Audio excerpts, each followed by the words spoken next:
Now, hello, Peter. It's great to have you with us again with another fab book. Undercover 500 Rolling Stones cover versions that you must hear. Songs written by Mick and Keith. And before we go any further, I must say thank you so much for sending me the book. I have found it quite fascinating and I haven't put it down. You're welcome, Jacqui, and thanks for having me, as always. Right. Pete, why did you pick the Rolling Stones to do the cover versions and say not the Beatles or the Monkees or, you know? Well, the Rolling Stones, certainly the 60s, you know, no disrespect to the Beatles and the Monkees and Beach Boys and everyone else, the Hollies, I love the Hollies as well, but the Rolling Stones in the 60s, from 64 to, say, 67, 68, are by far my favourite group. And I wanted to write something a long while, but I wanted to come up with a new angle.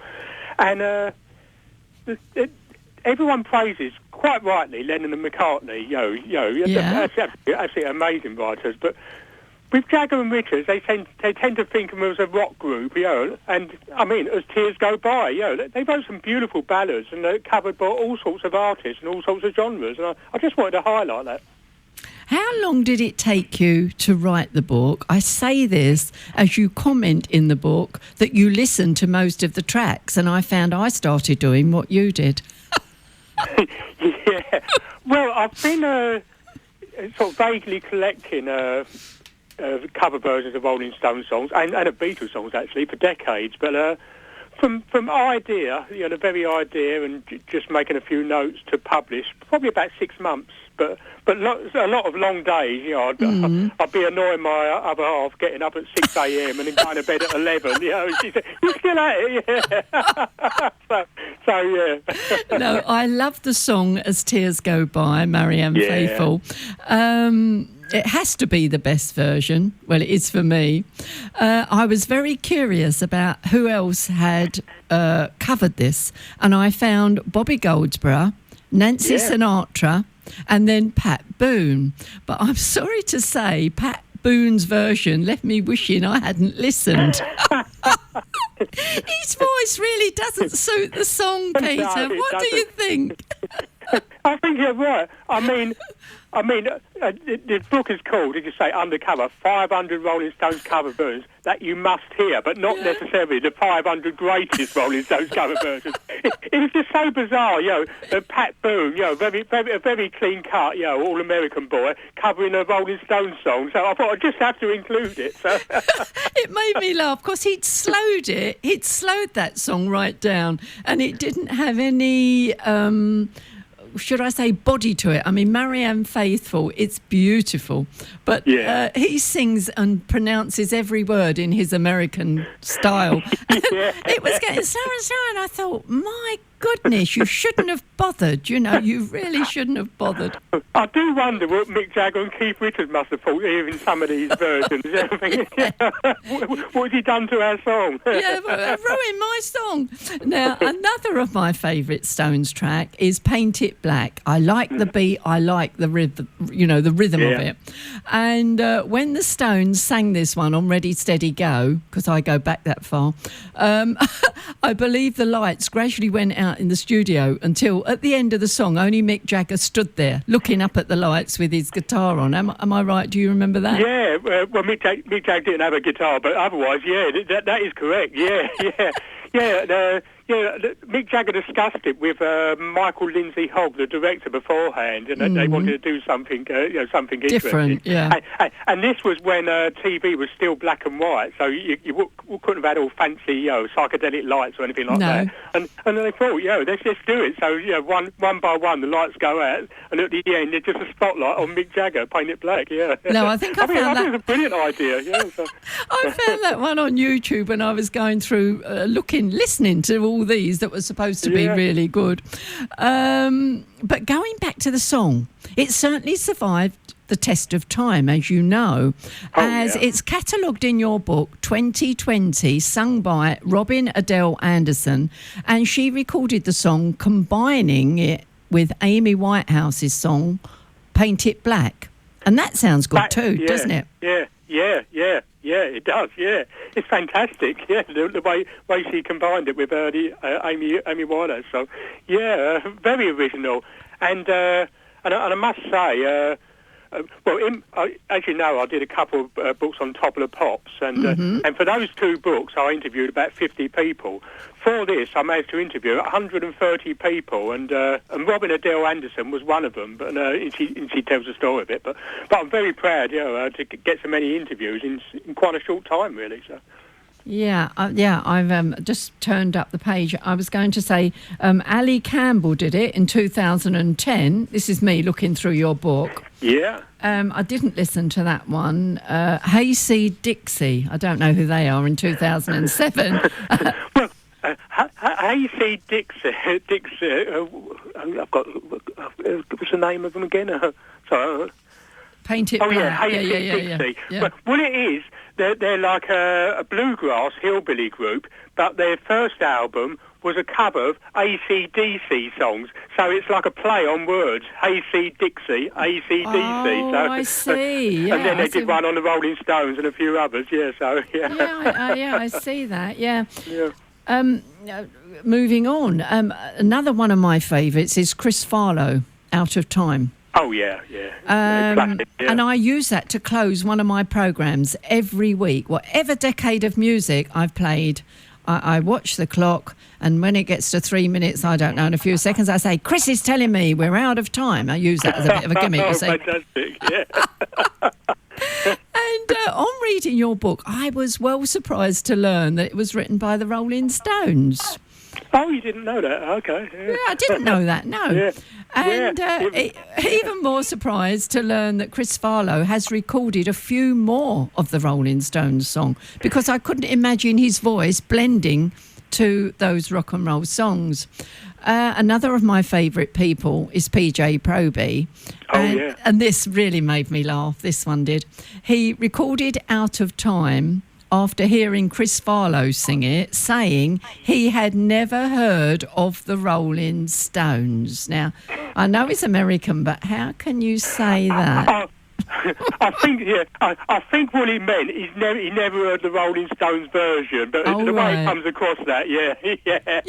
Never heard of Rolling PJ Stones. Proby, give me shit. I love PJ Proby. He's a real character and a great voice, but he does sort of bend the truth occasionally. So let's put it that way. Yeah, and that one stood the test of time as well, because that was last recorded in the year 2000 by Andrew Strong. Yeah. Okay, right, so we're a panel of people, as you know. I'm going to bring John in here because he might like to join the mix. John. Oh, yes. Hi, Peter. Nice to have you on the programme again. And well done with the book. Congratulations. Thank you. Yeah, I don't have a copy of it, so I'm hoping that when Jacqui's finished thumbing through hers, she may pass it on to me. You never know. I'm fascinated by the amazing degree of all the different genres of music that have been used in the cover versions. Apart from Pat Boone, what would you say was the most unusual, weirdest cover version that was done of the ones you've listened to? Well, there was a song they did in 1980 called She's So Cold, and it was a very up-tempo rock song, a bit sort of punky, and that was covered by the Vitamin String Quartet, and they do it as a classical instrumental by a string quartet. Really? I mean, I can understand them doing like As Tears Go By or maybe Out of Time, but this sort of very up tempo rock song, and it works. It's but there's all sorts of strange things like that. So yeah. Oh wow, and a bit of an unusual question for you, but you're generally recognised as being the guru of all these and the stuff that you've written. Have you ever considered going on Mastermind and taking maybe the Stones as your specialist subject? I think my big problem, my general knowledge is a bit hit and miss.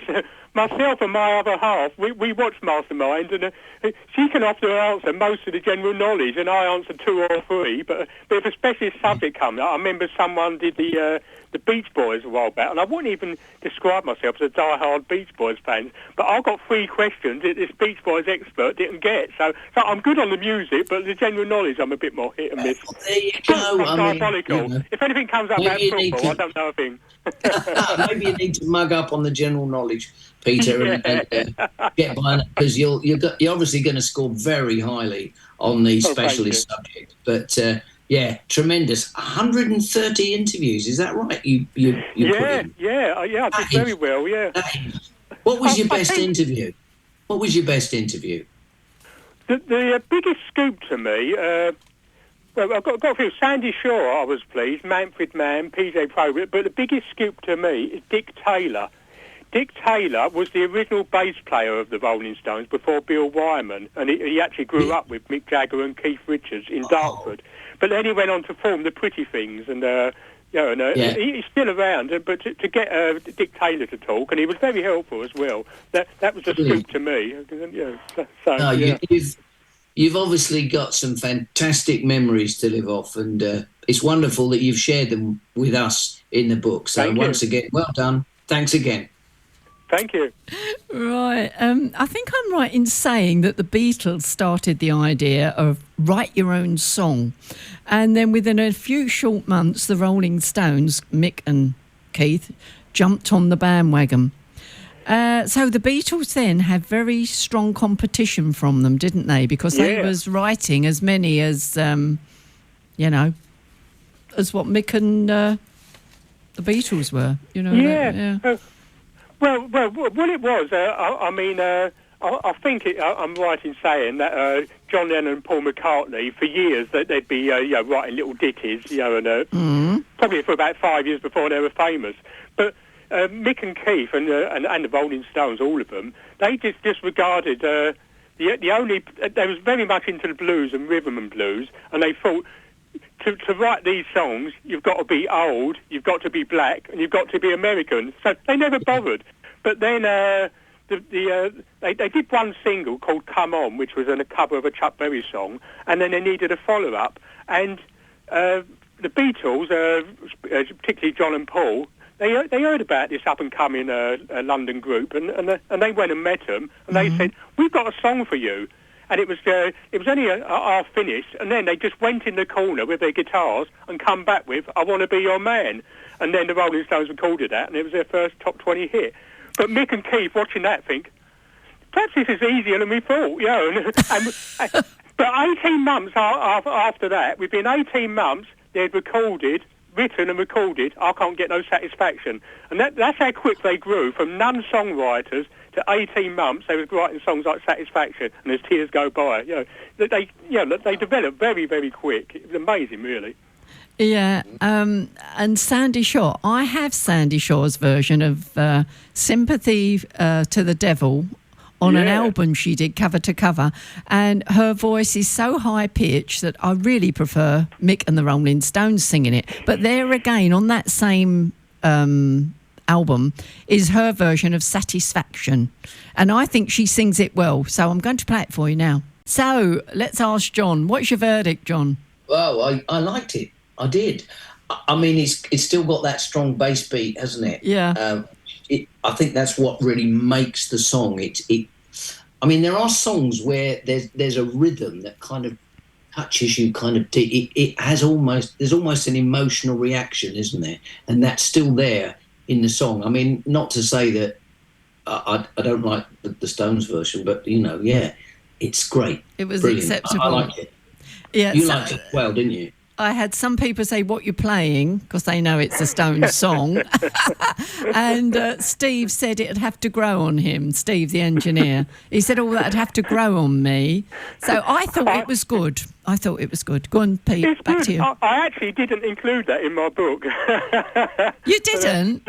Not that particular version, no. Oh. So what it was, I've included 19 other versions of Satisfaction, and I've included two songs already by Sandy Shaw, so I decided not to include her version. I like it, but I think there's better versions, to be honest. Okay, so you had Otis Redding, I like him. Yeah. And you had Chris Farlow, who I was just talking about. And the Beach Boys and the Venturas. Beach Boys did a version, yeah. Yeah. And Mary Wells. Man. Yeah. Manfred Mann, yeah. I didn't actually realise that. I was casting my net wide. Sorry? I've even got a version in there by Britney Spears, of all people. Yeah. Yes, I noticed that's that. Very unusual. I noticed that, right.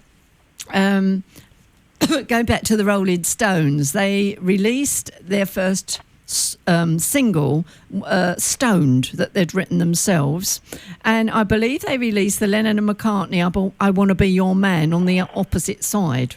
That's correct, yeah. Yeah. Another thing I didn't realise, Pete, was I didn't know that Lennon and McCartney were actually singing backing vocals on the Rolling Stones recording of Dandelion. Dandelion, and also the other side of that, We Love You. Yeah. Yeah, I didn't realise, that they were involved in that. Well, and Mick Jagger and Keith Richards, they was on the TV broadcast of All You Need Is Love by the Beatles. So they were friends. I mean, everyone painted them as rivals, but they were friends, yeah. Yeah. And Dandelion, they only had one other person cover the song, and that was in 2001, and that was Miranda Lee Richards. And I was going to look this one up because I'd forgotten what I read. She says Virgin, her record company at the time, suggested that she recorded it. She told Mick Jagger that she'd recorded it, and all he said was, "Oh, really?" Like that.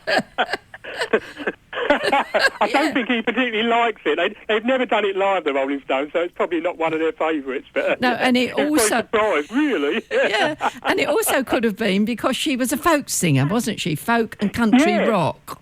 Yeah, it suits her voice actually. Yeah. And it's amazing when you listen to these what people have actually done. If they're a folk singer, they've actually slowed it down. If they're a rhythm and blues, or rock, whatever genre of music they sing, they've adapted that song to their taste. And some of them don't sound quite right. But I'm going to have to leave it there for a moment because we've got to go for an 80s Gateway Gold, which is Flashdance, What a Feeling, Irene Cara. And in the studio, we've got music historian Peter Chexfield chatting about his new book, Undercover, which he's taken in 500 copies of the Rolling Stones, cover versions of the Rolling Stones, and collated them into a book. A very good book it is as well. It's nicely laid out.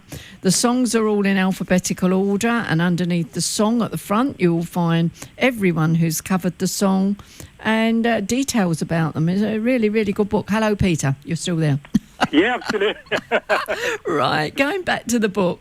Another thing I discovered from your book was the Rolling Stones wrote the song in 1965, We're Wasting Time, and Jimmy Tarbuck covered it. Now, I just had to hear that. It's not bad at all. Did you listen to it? Or you probably don't remember with all the ones that you've listened to. Yeah. But what happened at the Rolling Stones, I mean, they tended to... For their own use, they tended to write more sort of up-tempo stuff, but then they wrote ballads and pop songs, and obviously, As Tears Go By and Out of Time, but there's a few lesser songs, and We're Wasting Time. It was a waltz of some sort. But yeah, Jimmy Tarbuck did okay. Yeah, the Rolling Stones demo was later released in 1975 on an album called Metamorphosis, but I quite like Jimmy Tarbuck's version. Yeah, I listened to the Stones and I thought their version was much more punchy. It was much more there and in your face. Jimmy Tarbuck was more like he was telling a joke and you know what I mean, rolling along. Well, that's for hosting a game show. So, Peter, I've got to ask you, what do you think are your favourite 3 cover versions from your book? I can only name one of mine at the moment that I listen to, and that is Marianne Faithfull, As Tears Go By, as she sings the song with such innocence and sincerity. But what would you say were your 3? I mean, I might have listened to one, I don't know. I listened to quite a few. Blue Turns to Grey by Cliff Richard and the Shadows. Oh, I was coming to that in a moment. Yeah. Oh, yeah. That is definitely one of mine. I absolutely love that, yeah. I'd have to choose Out of Time, actually, by Chris Farlow. Yeah, I like that one, yeah. Good. And, let me think now. Satisfaction by Otis Redding, I mean, he turns it into a soul song, it's very powerful. A lot of people say they prefer Otis Redding's to the Rolling Stones. So, okay. so there's 3 of them, but it's difficult. I mean, I could choose 30 easily. Yeah, sort of thing, yeah. Not Sandy Shaw. Not a version of Satisfaction, no. It's Sympathy for the Devil. It's interesting, but no disrespect, Sandy, if you're listening. No, I didn't think, I couldn't hear, I listened to Sandy Shaw singing Sympathy for the Devil, and then I went back to the Rolling Stones singing it, and you can hear all of their words, but I think her voice was too high, and I couldn't sort of understand not that you've got to understand what they're singing about, but I just noticed that. I thought, no, I don't think I like this. But going back to Blue Turns to Grey, now, I always associate that one with Cliff Richard's. Yeah. And I did listen to cover versions of the song, one more recent, 2003, by Diana Darby. Yeah. And I liked it, but I thought she was whispering. She was whispering to me. Did you notice that? Yeah, she turned it into a gentle ballad, which was interesting. But yeah, I know what you mean. Yeah, I had to turn it up, and I thought, has something gone wrong with my player? And I thought, no. And then this has got to say, I listened to Tracy Day 1964 version, and those 60s girls certainly had something going for them, didn't they? Oh yeah, it was I love bang, that version, bang, bang, yeah. And I thought, no, this is my girl. This is, And then another surprise in the book was Mick and Keith wrote for Gene Pitney, That Girl Belongs to Yesterday. And I'm going to ask you, I don't think anyone covered that, Peter, did they? No, only Gene Pitney. Yeah, I couldn't find anyone. No, well, what it is, Mick and Keith, they befriended Gene Pitney. They met him either on Ready, Steady, Go or Thank You Lucky Stars, and he came back to the studio, and it was in the very early days when they were just learning to write songs, really, only a month or two after they'd met Mick, John and Paul. Yeah. But they come up with a song which wasn't particularly good called My Only Girl, and that exists as a demo, actually, Rolling Stones demo. But then Gene Pitney said, why don't we do this? Why don't we add this chord? Why don't we change the chorus here? And he turned a very mediocre song into a good pop song, very, very much suited for Gene Pitney's voice. And Gene Pitney, very generously, he said, no, I don't want a co-credit, so it's just credited to Mick and Keith. But Gene Pitney did, in reality, write a lot of that song as well. So. Oh, I see. Yeah, no, I thought that was not strange, but I just thought, that was good. Going back to, what was I going to go back to? See, my brain is going all over the place with this book. I noticed that Little Richard did a version, 1971, of Brown Sugar. Yeah. I didn't listen to that. So did you listen to that one? Yeah, it's interesting. I mean, Little Richard was certainly Mick Jagger and also Paul McCartney's hero. Musical hero, and he did Brown Sugar, and he also did the Beatles a year before that, in 1970. The Beatles, I Saw Her Standing There. So, although I'm not over mad on these versions of Brown Sugar or I Saw Her Standing There, it must have been such a thrill for Mick Jagger or Paul McCartney. My hero, Little Richard, is recording my song. So I've included it, for that reason, really. Okay. And I love Little Richard. I saw him live several times, fantastic performer. So. I'm going to have to stop you there because we have to go over to Ryan to find out what's on Drive Time at 3. We'll be right back. We still have Peter, music historian Peter Chexfield, and we're chatting about his new book, Undercover. Pete, it's been a real pleasure chatting with you about this book. Likewise. I love chatting to you. Thank you. And I think it's been your most fun one yet. Now, what I want to ask you is, have you any more in the pipeline? I've got several ideas. I'm just playing them. I promised my other half, because I put out 3 major books this year, and I promised her not to get involved until after Christmas with another one. So I'm scribbling little notes, but I'm not, banging away at the typewriter yet. So, but I will. I certainly will, though. So. On my radio programmes, I promised my husband this, and he goes, "What are you doing in here?" And he goes, "Radio work." And I go, "No." So I know where you're coming from. Yeah, exactly. Pete, it's such a great book that I'm going to urge people to go out and buy it as Christmas presents for friends and relatives who love music. They would love this. Everybody in the studio is all nodding their heads. So tell us where you can buy the book. Amazon. Yeah, just look up my name, Peter Checksfield, Undercover. You'll find it on Amazon. And Amazon, they're very quick. Unlike Royal Mail at the moment, you tend to get it within 2 or 3 days from Amazon. My one certainly arrived straight from the printers, I think. Thank you very much again for the book. Yeah, you're welcome. I will treasure it, and I'll keep reading it because I keep finding out new things that I didn't know. That's good. Anyway, I'd like to wish you a Merry Christmas and hopefully speak with you about another new book in the new year. And likewise, Jacqui and John. Yeah, have a great Christmas. Thanks very much, Peter. Yeah, look forward to see you talking to Clive Myrie soon. Yeah, you never know. Thanks a lot. Merry Christmas, Peter. Yeah, and you. Okay, Pete, thanks very much. And Thank I'll say you. cheerio Bye. for now. Bye-bye.